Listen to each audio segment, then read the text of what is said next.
저희 남편 이야기를 다시 하겠습니다. 저희 남편은 2000년도에 심정지로 갑자기 쓰러져서 응급실에 가게 됐습니다. 갑자기 응급실에 가게 됐는데 제가 119에서 전화가 와서 응급실에 저는 차를 막 완전히 쌍라이트를 해가지고 막 낮은데 그래 가니까 남편은 쓰러져가 있고 신이님은 강체가 아니고 그때는 정태민 깨어나라 이 한마디만 말씀하시는데 진짜 깨어날란지 안 그런지 모르고 저는 그때 허경영 부르는 것만 우리가 알았거든요. 그래 허경영 하고 사진을 갖다 아래오래 전부 다 막 침대 환자복 안에 내가 아래오로 막 넣어놓고 허경영 계속 그것만 불렀습니다. 그러니까 손가락이 약간 좀 움직이면서 피부가 살색으로 싹 돌아오는 거예요. 완전 곤색이던 검은 청색 그런 색이었는데 살색으로 약간 돌아오는 거예요. 그래서 아 이게 앉아 살아나는가 보다 내 속으로는 그랬는데 숨은 여전히 못 쉬고 산소호흡기를 끼고 있었고 그래서 의사가 하는 말이 아들 딸 불러가 장례식 준비하세요. 안 됩니다. 돌아가셨습니다. 눈도 바로 딱 뺏기가 있고 몸이 그런 상태니까 숨을 못 쉬니까 이거는 완전히 죽은 상태니까 청천벽력 같은 그런 소식 아닙니까? 아침 멀쩡하게 나간 사람이. 그래서 앉아 제가 그리 하니까 손가락이 약간 움직이면서 몸이 살색으로 약간 돌아왔습니다. 그런데 그게 한 5시쯤 병원에 갔는데 한 2시쯤 돼가지고 살색이 몸 전체가 살색으로 싹 돌아오니까 병원에서 코로나 검사를 하면서 환자 음성 나왔다고 중환자실에 보내면은 환자 뭐다 필요 없다고 집에 가라 하는 거예요. 그 집에 오니까 2시간 넘었어요. 그래서 그 이튿날 일찍 또 중환자실로 가니까 얘네는 안 시켜주고 의사 말만 듣고 오는 거예요. 어떻습니까? 그러면 안에 그대로 상태다. 그 이튿날 또 그대로 상태다. 매일 아침 나는 아침 일찍 출근하다시피 해서 환자는 못 보지만 의사 말 한마디 들으려고 그래서 매일 우리 단장님한테 전화가 단장님 아직 숨을 못 씁니다. 작가에 단장님 매일 그런 말로 반복을 했어요. 그러니까 한 5일 넘어 6일째 되는 날은 의사가 도저히 안 되겠다. 이대로 있을 필요 없다. 장례식 준비를 하세요. 이래서 그 단장님한테 전화를 하니까 그럼 명피를 합시다. 어차피 200금 가야 되니까 명피를 합시다. 이래가지고 난 돈이 가진 게 하나도 없는데 이러니까 카드는 뭐는 오라 이기라. 그래 죽어는 우리 남편 카드를 끄집어 내가지고 하여튼 명피를 시작했습니다. 그러니까 가자 이라는 거예요. 그때는 우리가 오면서 휴게실에 쉬 가면서 왔거든요. 저 문경세제에 저녁을 먹고 왔어요. 그래서 제가 제일 1차로 남편이 위험하다 보니까 제일 1차로 우리 단장님이 우리 신인님을 만나게 해주시더라고요. 그래서 이제 신인님 앞에 가서 저희 남편이 수명이 얼마나 남았습니까? 이러니까 신인님께서 수명이 다 됐네 이러는 거예요. 그때는 막 눈물이 펑펑 나는 거예요.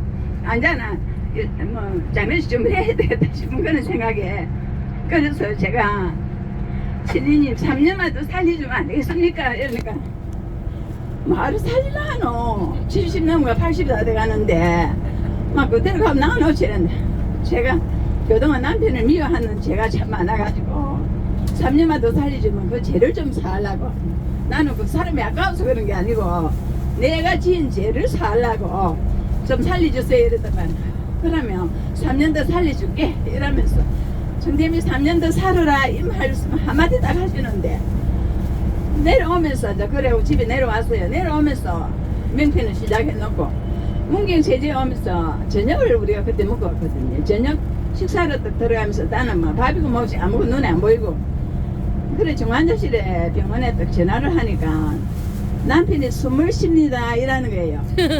그리고 미염도 조금씩 넘어갑니다 이라는 거예요. 하루 전에 아무것도 숨도 못 쉬고 물도 한 모금 못 먹이던 사람이 너무나 신기해서 깜짝 놀라겠는 거라. 명패라는 게 그렇게도 중요한가. 그래서 우리 천사님한테 이야기하는 바로 명패가 그만큼 중요하다면서 그래 명패를 내서 살아나는 것 같다 이러면서 그래 한 이틀 있다가 병원에서 하는 말이 한 이틀 있다가 일반 병실로 옮겨도 되겠습니다 이렇게 말씀을 하시는 거예요. 그래서 이제 일반 병실로 옮기면 내가 간병을 해야 되기 때문에 간병할 준비를 해가지고 그 이튿날 갔더니 일반 병실로 옮겨주더라고.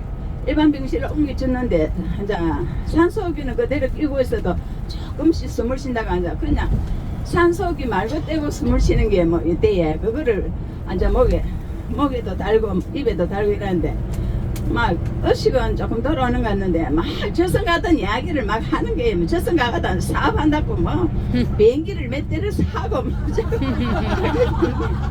남천동에 가가지고 뭐 비행기를 샀는데 어떤 친구가 뭐 야구 감독을 하고 계속면서 아 무슨 소리야 시끄럽다 내가 이러니까 하고 자기 혼자 계속 막 주물주물 하는 게 아이고 이러다가 이제 큰일 나겠다 싶은 거다. 그러다만은 한 3일 되니까 똥오줌을 자기가 이제 스스로 눌러 하더라고. 우리 남편은 절대 남한테 의지하는 성격이 아니거든요. 어려서부터 자기가 자립심으로 커왔기 때문에 그래 한 3일 되니까는 오줌도 내가 간다고 안 받아내 된다고 딱 그러더만 한 일주일 지나니까 뭐 정상으로 살살 돌아오시는 거예요. 그래서 이제 병원에서 한 열흘쯤 되니까는 퇴원해도 되겠습니다 이렇게 말씀을 하죠. 그 대신 이제 부산 양산대학병원에 가 수술을 해야 된다. 심장 파마그는 수술을 안 하면 안 된다 이러더라고. 그래서 수술을 어떻게 하는가 이게 완전 잘라야 된다 하더라고. 앞에를 심장 파마가. 그래서 그 소리를 듣고 남편이 굉장히 겁을 내는 거예요. 그리고 우리 대천사님도 이야기를 하니까 아이고 수술하지 마라 수술 안 해도 되는데 신인님한테 물어보자 우리만 수술해야 되는 거 안 해야 되는 거 이렇게 하는 거다. 그래서 이제 자기 남편을 한번 한의원 가서 우리 신인님 만나게 해주자 이러는 거야. 한 열흘 지나고 나서 퇴원을 해가지고 보건병원에서 퇴원을 해가지고 신인님 만나러 겨우 갔어요. 자가용을 한대 우리 천사님 내주셔가지고 자가용을 타고 신인한테 가가지고 그때 사진을 보면 완전히 성장 같아요. 그래서 가니까는 수술해라 이러시는 거예요. 그래 수술해야 되는 것 같다. 이제 아마 우리 생각하고 신인님 생각하고 틀리니까 그래서 수술해야 된다고 이제 부산대학병원에 가가지고 일주일에 한 번씩 가가지고 계속 검사를 받고 이래가 수술을 딱 하려고 날로 이제 6월 30일 날 날로 딱 받았는데 남편이 담배를 한 가지에서 몰래 피하는 모양이래. 그러니까 수술을 담배 한 가지라도 피우면 수술을 못 한다는 심장 수술을. 그래서 쫓기 나왔어요. 수술 6월 30일 날 이제 입원 준비를 다 해가지고 갔는데 하나라도 피우면 심장 수술 할 수 없습니다. 당신보다 급한 사람이 맞는데 당신 그냥 가라 이러는 거예요. 아이고 그래가지고 6월 30일인데 이제 7월 1일 날 한의원 가는 날이 정해져 있는 거예요. 그래서 또 대천사님도 전화를 하니까 6월 1일 날 가니까 남편을 데리고 가자 이라는 거라 한의궁에. 그래서 여보 갈래요? 이래거든. 그러는 거다. 그래서 기운 없는 사람을 데리고 그때 성형제 나는 버스를 못 타고 간다. 자양 타고 갈 거다 이라는 거다. 그래 버스 그때 뭐 중사장 한 분이 타고 가는 사람이 있었어. 그분 타고 앉아 갔어. 가서 신인님을 만나니까 그때는 신인님께서 수술 안 해도 되겠다 이라는 거예요. 아이고 그래서 또 문기세제 오면서 저녁을 먹는데 수술 안 해도 된다 하니까 막 그때부터 막걸리 한 잔 막 받고 그러면 신바람 나기 좋아가지고 자기도 막 너무 좋아하는 거예요. 그래서 지금까지 술 담배는 여전히 그대로 하면서 숨도 잘 쉬고 살고 있습니다. 그래서 돈도 사업이 축복하고 명패를 해서 그랬는지 모르지만 지금 79인데 참 한 달에 한 300~400만 원 자기 용돈을 벌 수 있을 정도로 사업을 조금씩 하고 있거든요. 그게 너무나 감사하고 완전 안 죽었으면 좋겠다 싶은데 내년이 3년인데 어떻게 될지 모르겠습니다. 감사합니다. 들어주셔서 고맙습니다.